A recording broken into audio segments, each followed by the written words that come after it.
महाभारत भारत के इतिहास की वो गाथा है जो सदियों से हमारा मार्गदर्शन कर रही है और भविष्य में भी करती रहेगी। इतना ही नहीं, ये ग्रंथ धर्म अधर्म, सत्य असत्य, पाप पुण्य की वो कथा है जिसमें धर्म, सत्य और पुण्य की विजय का गुणगान किया गया है।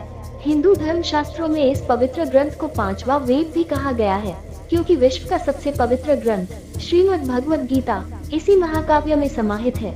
इस महाकाव्य में वर्णित सभी पात्र और प्रसंग मानव जीवन के गूढ़ रहस्यों को जीवंत करते हैं तथा धर्म और अधर्म के बीच एक सेतु का काम करते हैं।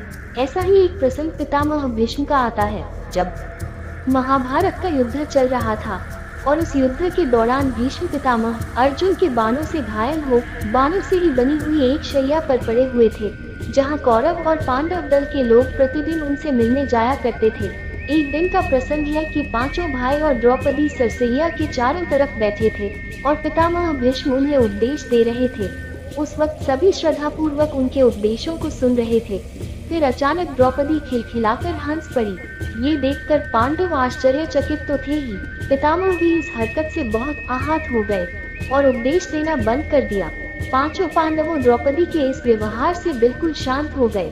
फिर कुछ क्षण के बाद भीष्म पितामह बोले, पुत्री, तुम एक सम्भ्रांत कुल की बहू हो, क्या मैं तुम्हारी इस हंसी का कारण जान सकता हूँ? तब द्रौपदी बोली, पितामह, आज आप हमें अन्याय के विरुद्ध लड़ने का उपदेश दे रहे हैं, लेकिन जब भरी सभा में मुझे निर्वस्त्र करने की कुचेष्टा की जा रही थी तब कहाँ चला गया था आपका ये उपदेश? आखिर तब आपने भी मौन क्यों धारण कर लिया था? ये सुनकर भीष्म पितामह की आंखों से अश्रुधारा प्रवाहित होने लगी और कातर स्वर में उन्होंने कहा, पुत्री, तुम तो जानती ही हो कि मैं उस समय दुर्योधन का अन्न खा रहा था, जो अन्न प्रजा को दुखी कर एकत्र किया गया था। इसलिए ऐसे अन्न का सेवन करने से मेरे संस्कार भी क्षीण पड़ गए थे और उस समय मेरी वाणी भी अवरुद्ध हो गई थी। और अब जबकि उस अन्न से बना लहू का एक एक कतरा बह चुका है, तो मेरे स्वाभाविक संस्कार वापस आ गए हैं और स्वतः ही मेरे मुख से उपदेश निकल रहे हैं। इसलिए बेटी, जो जैसा अन्न खाता है उसका मन और स्वभाव भी वैसा ही हो जाता है। फिर द्रौपदी को भी उनके प्रति अपने वर्ताव पर बहुत पछतावा हुआ और उनसे क्षमा मांगी।